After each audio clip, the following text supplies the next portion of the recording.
Y'all are on the East Van Dan Shit Show. A not so spacious place with a lot of people Yeah. that could be around. Yeah. Potentially. How's the level check? We running? Yeah, man, you're running. Sick. You're good. Cool, man. It's been like fucking 15-ish years. I was probably 19 last time I saw you. Yeah, so 13. Yeah, 13. we're getting up there, man. Yeah, man. Old homies. Yeah. So like I'm trying to remember who told me that. I think it was Andrew Harper who told me that you make beats. Like, when did you get into like production? I guess the first like the beginning, my parents were really involved in the theater community. So we had a really good friend, Kevin Boom Hicks, got me into drumming when I was 5. So I got like a djembe, like the African hand drum, and we just kept doing lessons probably at least 5-6 years till he moved down to Peru.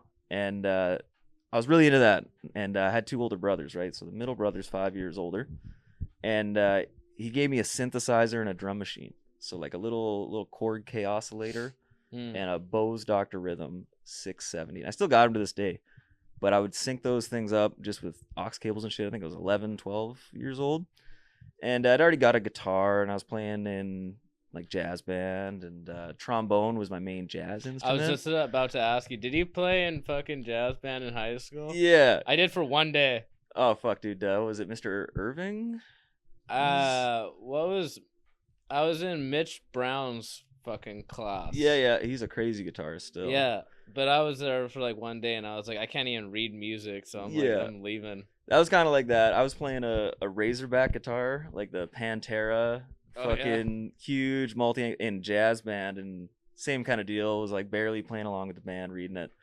And shout out to Mr. Irving, man. He would just let me kind of solo and figure it out. So stopped playing the trombone in high school to play guitar, and that was right around when my brother got me on electronic production and like beat making. And for me, there was this huge desire to kind of make, boom bap soul shit, because I think it was Thrasher, Skate and Destroy on PS1, and it had like Tribe Called Quest, all these crazy dope beats.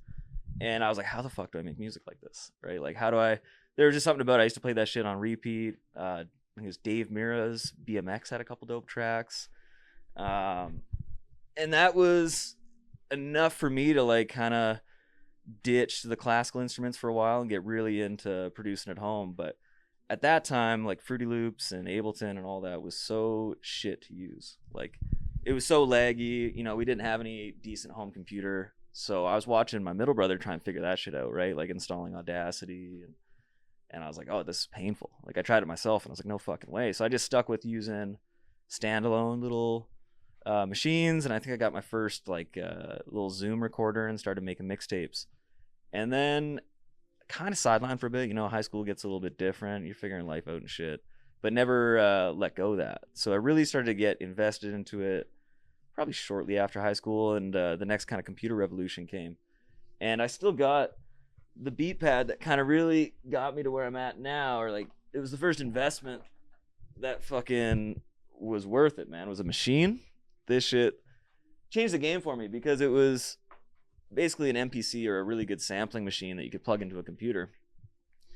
And I was pairing that thing alongside some DJ software, because I was DJing house parties and for friends and just fucking around learning DJing. But I wanted to be able to sample, chop, learn music from a producer's side. So I guess that really kind of kicked off, I must have been 17, 18. It was shortly after I got my my in and shit, and I was driving around, and I was like, okay, what do I want to do with my time? Now I can go anywhere, right? So that just stuck, man. And then over a decade, buying weird MIDI keyboards and whatever I get my hands on to kind of figure it out, right? So that's kind of the whole pipeline. It was just consistently a desire to create and figure it out, and like make imitation of your favorite fucking music, trying to figure out how they did it. And then as the music landscape changes, and I do a lot of weird either ambient electronica, or even like call it like rage electronica, kind of modern hip-hop stuff, because it will continuously change. And like, what year did we grad? I graduated 2012.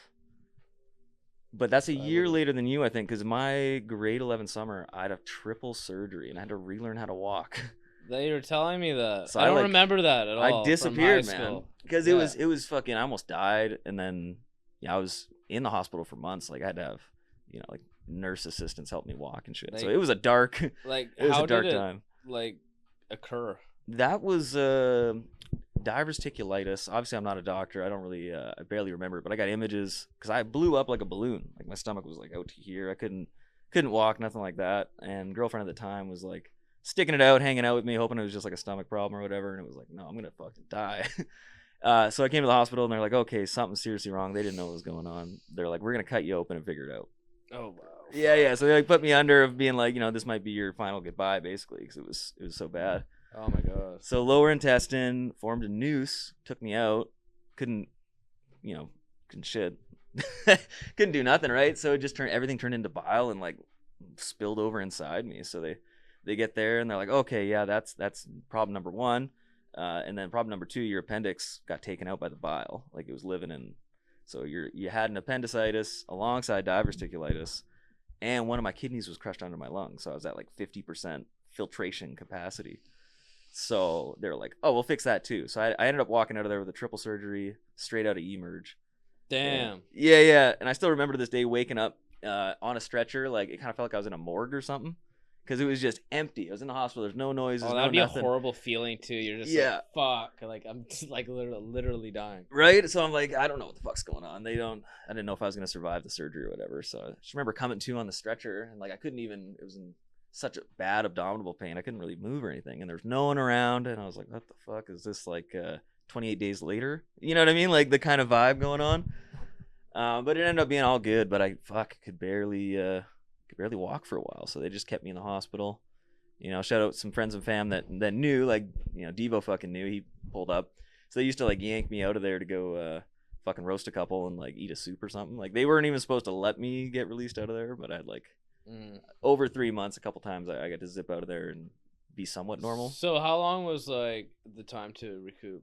Full recovery, I'm gonna say like probably a year. Okay. Like I got out, didn't go directly back to school because it happened over summer. So I basically skipped a year before I went back for my grade 12. Right. Or to start grade 12. So you didn't go to prom?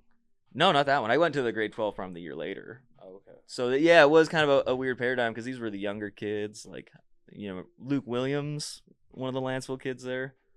I know the name, maybe. That ended up being my grad year, which is funny because they were the year younger than us or whatever when we were going through that stuff. But yeah, it was good, man. It was an overall like net positive. Like I still keep connections with a good amount of people from that grad year, but also a lot of the relationships and stuff. I just with medical shit, like I didn't even fucking care. Like I was getting by, Yeah, exactly. But definitely a lot of like pretty stationary time. A lot of like just easy exercises. I used to be super into like karate, jiu-jitsu, judo. It took me a while to even get back to a normal state of point, like big mountain biker, skateboarder. So it was definitely weird in the middle of high school just being like, oh shit, you're almost dead.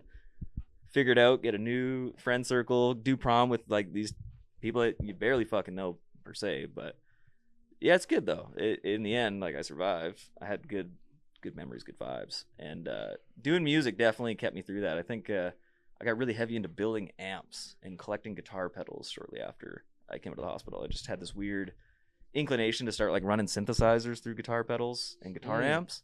Sweet. And then that came into like, well, how do I record something with an amp, right? So I had like a bunch of old PA speakers, right? My dad had a moving company and he worked in the theater, so we had all these weird things that didn't really make sense that you could wire up into an amplifier. So that definitely was a turning point of figuring out how to record and do shit like that.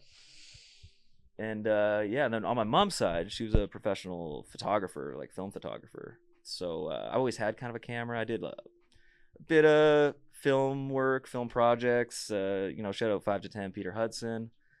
We did some things that really right around COVID there because I had a friend come out of film school. Sam Balsanker, also shout out. So that was a time for me to learn that shit that coincided with years of music production and yeah.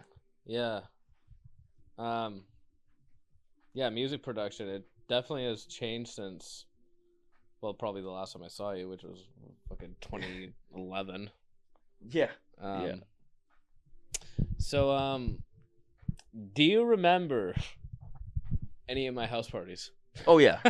Oh yeah. Now we're getting to the good shit. 100%. Now we're getting to the good shit.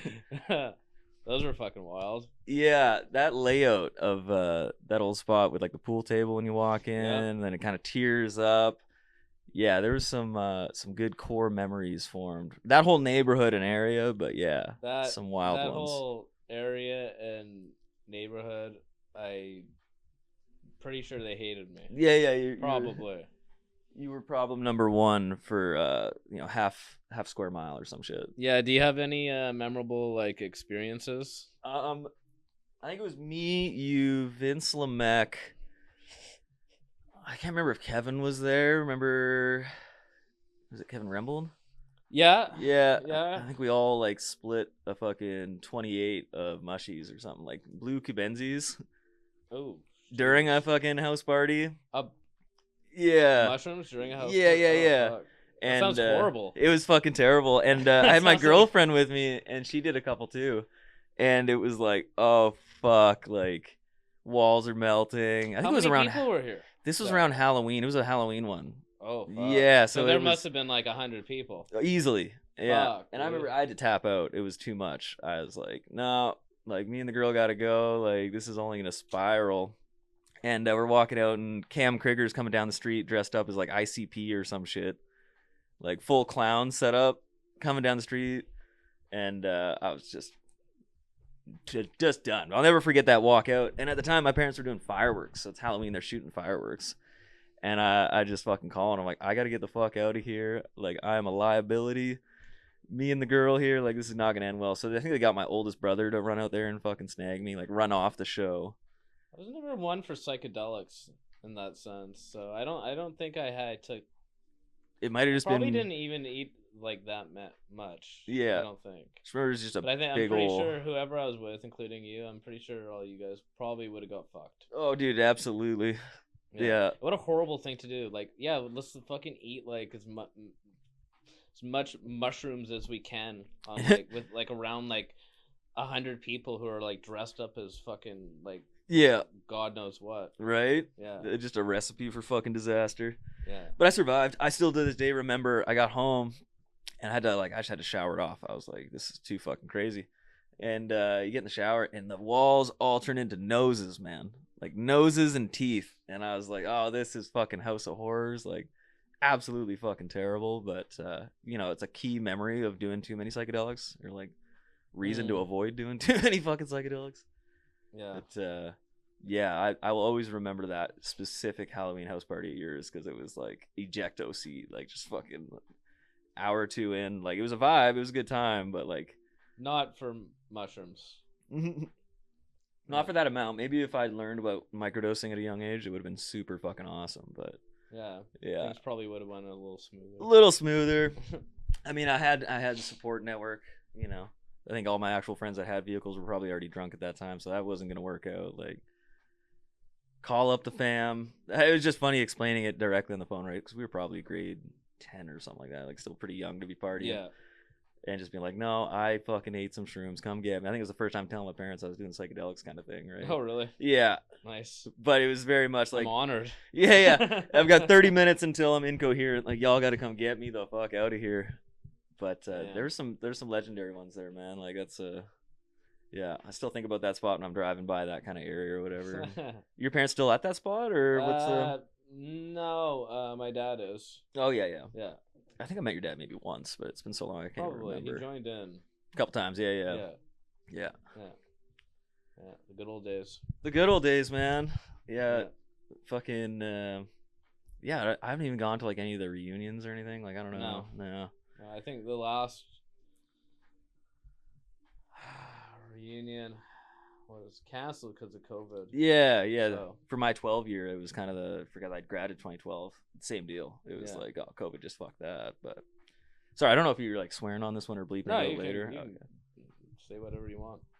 If your band's looking for their next gig, or you happen to be passing through Nanaimo, BC, and wanting to crush some beers and bang your fucking heads, well, look no further. hit up the Globe Live Studio. Go to www.theglobelivestudio.com to check out their calendar or book your next gig. Be there or be square, baby. And we're back. No, I like to cut to like an ad.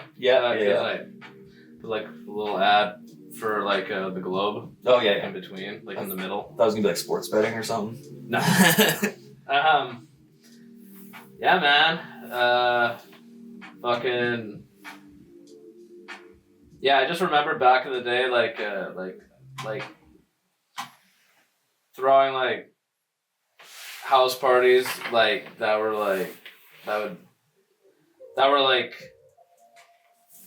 could rival like Project X before the movie even fucking came out. 100% would agree. Yeah. Yeah. 100% agree on that. Like it was like I think like my final one was I was 19. Yeah. But just before that, I think I might have been in grade 12, but I remember I threw that party where like people were getting like fucking like batted and like fucking ambulances and fire trucks. There's a fucking roadblock. Yeah. And there was like 500 people there. And after that, it was kind of like, yeah, we're cool. We're not coming over Friday. Yeah. Kind of scared everyone straight. Yeah. I mean, it's better before it gets worse, right? I think. Yeah.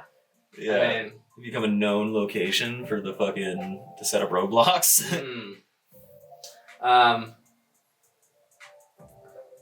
Yeah, man, fucking nice. Looks like the sun's trying to come out. Got a beautiful day on Vancouver Island. Yeah. So like that's fucking the timing could have worked out like better because I was looking for someone. Well, I didn't know at the time because I contacted you to like work on a song. Yeah. For my girl, but she fucking broke up with me. Sort of. It was kind of like she instigated it, but then I finished it. Yeah. Decided to call it quits. Yeah. I don't need that for being single. But the timing couldn't have worked out better because now you're scoring my fucking little movie and yeah, man, super stoked. Thanks for that. No problem, man. Dude, honored for the reach out. Shout out Andrew Harper. What's his band again? Wise Young Blood. Yeah, Wise Young Blood. Yeah, those guys are fucking killer. Yeah, they are. It's funny how like in a town like this, we all find each other in the fields that we're in pretty easily. Yeah. And those guys are always fucking killers. So, not 100% sure. I haven't seen Andrew in so fucking long, but interacting with the different sound techs, working Queens, Globe. Also shout out. Well, he's got a cover band too. Yeah. Called Boomboxer. Boomboxer. I think they're doing a show at the Queens on Saturday. Oh shit! It's Saturday. Yeah. Well, fucking y'all got no Valentine's plans. You know where to be. But... I don't have Valentine, but I do have plans. Unfortunately. And that's sick though. I haven't heard that. That's awesome. Yeah. They do like 90s covers. Yeah. They do like big shiny tune songs. That's awesome. Yeah. Yeah, that'd be a great poster just in itself. Yeah. Cool, man. So you got like, do you have more than 2 kids? I have one and a second one coming for July. Yeah. Yeah, we're gonna figure out gender and all that pretty quicker. Super exciting. Thank you, man. Yeah, it's just gonna be one of those crazy busy years. We're just fixing up the house, getting everything ready for it, and got a little last minute flight out to see some family out in Edmonton there. So we're gonna go. Nice. When are you doing that? What is that? March 17th, something like that, till the 20th. So. Yeah, we're gonna jet out, see some fam. It's a good time of the year to head out there. Hopefully all the snow's March 19th, you said? Yeah. Oh fuck, that's my sobriety birthday celebration. Yeah, birthday? yeah. I'll say birthday. We'll definitely be sober, hanging out at the grandparents' house out there, and it'll be the second time bringing the kid out there. I think the first time we brought him, he wasn't even a year old. So. Oh damn. Yeah, I thought that was pretty cool. Like bring the kid on a plane before they're even a year. Like get him used to it. Sure. He's super chill with it. So. But yeah, it changes everything, man. Being a parent's awesome. Yeah. How old were you when you had your first? I guess I turned 30 before he was born. Oh, okay. So, but it was kind of like that was my timeline in my head. I'm like, okay, my 20s are pretty much up. Like if I'm gonna have a kid, I probably want it in my early 30s. I mean, no pressure, but like that's how I viewed it. I just didn't want to be 50 plus when they're. I'm still a young boy. I can't have children. It's I'm only just learning to become a young adult now. Right? Yeah. I mean, from the generation we're from, I feel like we all got launched into like crazy parties at 13 and all this shit. So it kind of reset the whole adult calculator, but yeah, I got a lot done in my 20s. I did a lot. I got so much influence into like art, and I spent a month in Washington, a month in Montana, a month in Alaska, just like living out there and experiencing some American culture. I haven't been over to Europe yet, but that shit was definitely transformative in how to approach everything, right? Professionalism in work scenarios, but also in creating music and working with artists. And met some really fucking cool people in the process, and I think that everything you do in your life is just a culmination of the people, places, things you did, right? So definitely not done, but yeah, having a kid changes how you can do that, right? Flying solo, being single, having no responsibilities. Yeah, dude, my 20s were great, but that energy and that person that I am, it's obviously it doesn't go away with kids. It just changes how you represent yourself and you take your life lessons, and like how do I translate that to a young mind so that they can learn and have a great opportunity in life. So I got him like keyboards and fucking. He'll be in depth on this shit. That machine that I brought up in part 1, that thing's definitely going to him. It's fucking awesome. Yeah, get him making his own style of music. I think that's another thing is like your kid is definitely, it's not just you. You're two parents, right? So a big thing to learn is like you can't have expectations for. It's not your clone. It's not your double, but it's almost as cool as that. So. But no pressure, man. It's a lot of responsibility. Yeah. Well, for me, it's like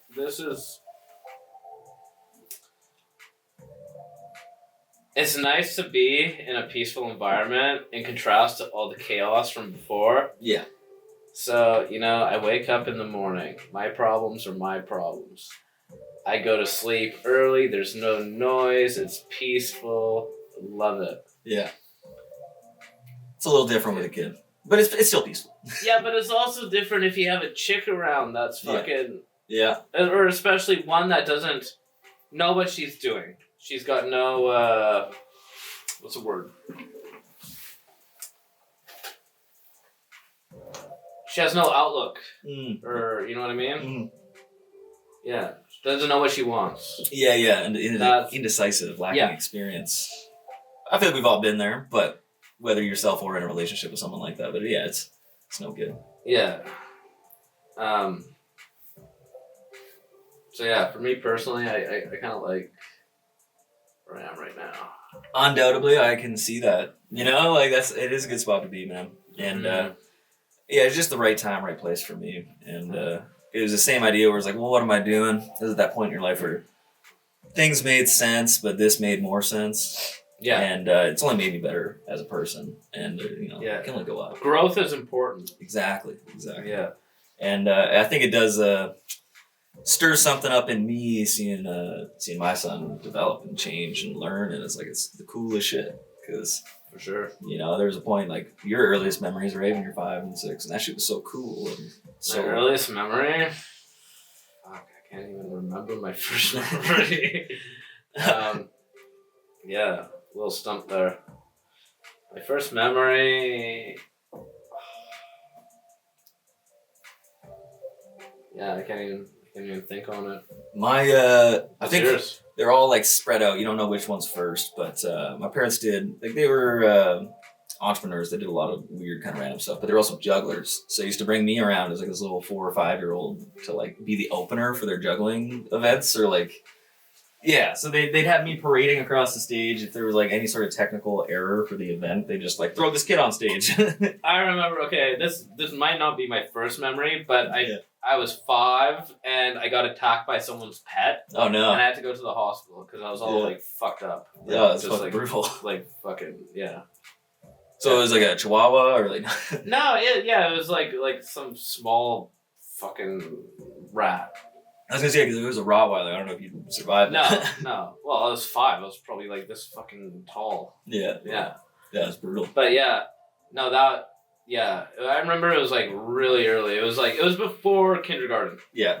so pretty early. Yeah. Yeah, it's probably like I probably only remember it because it was like horrific. Yeah. Yeah. I feel like I have a pretty good ability to not remember the horrific. If there's one thing I'm good at is somehow getting past the early crazy shit, but they linger. Yeah, they come up in different ways, but no, I had a pretty good childhood. Like we were low income, and my parents were grinders, and it was good in the sense of experiencing the late '90s from not just a normal home, I guess. I think that kind of shaped who I am in life now, and also like my musical taste and things like that, right? So shout out the ups and downs. Can you believe you were a kid in the fucking 90s? Yeah, right. Now we're truly old knowledge. Like, but we're not that old. We're only 30. Yeah, but we had so many technological fucking changes. I know, from, and like that dial up and like the internet. When we were little kids, the fucking internet wasn't even a thing, really. Yeah. It's like I saw the birth of YouTube, Gmail, fucking MySpace, YouTube, MySpace, Nexopia. Yeah, LimeWire. Yeah, that shit's coming back. Yeah. All those fucking viruses that you thought was albums and porn. Dude, I destroyed my computer. Right? I think I got through 2 of them before they figured out to disconnect that shit. Yeah, technology has sure changed over the years. Yeah, and I think it's cool, but also crazy. Like, you tell a kid now that you saw the birth of YouTube, they're gonna call you ancient. Like, yeah, like what the fucking world without that, right? But yeah, and like coming from the generation where like you'd actually have to look up books and like go to the fucking library or own a book to know something. I know the news. People would have to fucking like the only source would be like the newspaper that you get every fucking morning. Yeah, and like there's no Googling nothing, so I think that's crazy. This next generation is gonna have like if the internet ever goes out or like search engines stop working or the AI next generation is gonna see AI. Yeah. Critical thinking's out the window, bro. Like yeah. I try not to rely on that shit, but working with people, you're like every single fucking thing they do is just they copy and paste it into an AI, and it's like shit. Yeah, AI is gonna fuck up stuff in music and film. Well, it's already started in film. But... Yeah, I'm a big fan of doing shit the hard way, the practical effects and shit. Like bring it all back, Like, yeah, it just makes me think like you ever watch Isle of Dogs? Yeah, that kind of style anime, like the true thousands of hours of skilled craftsman's type creative is gonna up value with the slop market as we enter it, I think, but. It's also it's a tool. I'm sure you can find ways to do things that were deemed impossible 10 years ago, just out of a back of your head idea now. Like, so it's super fucking cool. We'll see where things take off. Like, I don't want a brain chip. I don't want to live in VR, but I want to definitely use the ability to do something that would take 10,000 hours in 10 seconds. Like, if you can find the way to do that and still have it organically fucking cool, hell yeah. But I think that combined with like just the rising cost of everything, like productions become so much harder to do, and that's why it's like I really fuck with your concept films, short films, because it's like grassroots down to the earth. It's filmed well. Like shout out, man, you're on the right fucking wavelength. Like I'm a big Kevin Smith fan, right? So yeah, that was pretty Kevin Smith what you saw. So yeah. So like Dogma. You ever watch Dogma? Yeah, that shit's fucking amazing. And like Clerks and Mallrats and like any style comedy that kind of fits near that. You know what's funny? Last week I was watching. I threw on Clerks. Yeah. I was with my now former girl. Yeah. She didn't like it. Yeah. That's a red flag, right? Yeah. That's the test right there. It's like a slow burn comedy where you got to have like some understanding of the depth of what it's made in. Mm-hmm. Shout out Clerks 1. That shit's like hilariously slow, but also great. Like, never trust someone who doesn't like a Kevin Smith movie. I'd say that's 100% correct. Yeah, I think so. Awesome, dude. Well, I think time for me to bounce pretty soon. You got a lot of work to do and have done, and just want to say Thanks for doing my shitty podcast and scoring my movie. Yeah, fuck yeah, man. Fuck yeah, dude. You just shit, dog. Keep at it. Yeah, And do. On that note, y'all are off the East Van Dan shit show. Peace. Peace. Sick, man. Yeah, dude.